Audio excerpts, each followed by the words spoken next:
So I wanted to do an updated video on this. My Honda was still, every time I pulled up on the handlebars to go down, the right side would touch first and then the left, which was odd. It was still off, even though it was completely level.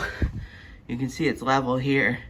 This is the most level surface I have, even though it's on cinder blocks, but it's still level. The ground are pretty much level.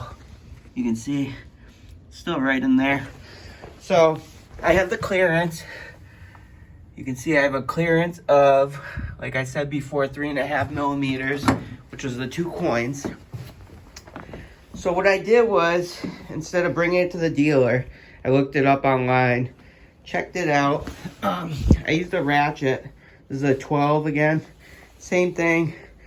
So every time I lift it up, like I said before, my right side would hit first and then the left.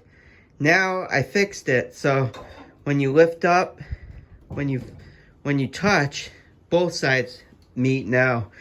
And to do this, there's 3 bolts right here. 1, 2, 3, and they're number 12. I just loosened them. I didn't take them off. This is where it is to split the machine.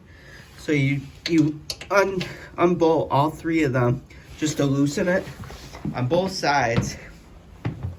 You can see on this side too, it's windy out. 1, 2, 3. So I unbolted both, so 6 total. I unbolted it. Then I wiggled it. I went into the machine, in front of the machine, went like this a couple times just to adjust it, because this is pretty level, the shed. And it finally kind of leveled itself out.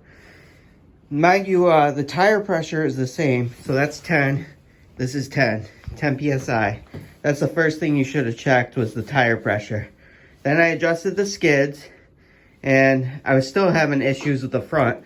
So the front right was touching first, and then the left. So I was like, what the hell? So in order to fix this, like I said, I unscrewed all 6 bolts where it's kind of splits to do the belts or whatnot. Then I did this like a few times, like 3 or 4 times, and it finally kind of leveled itself out. Then I tightened the bolts. I did the bottom one first, then the top one on that side, then the bottom one there, then the top one on this side. Kind of rotate it back and forth. But now it's straight. It's completely straight, and I shouldn't have any problems going down. It shouldn't tend to, turn to the left. So I'm gonna test this the next storm. But everything's level now, and it was just a pain trying to figure that out. But I looked online, researched it, and now it seems pretty straight.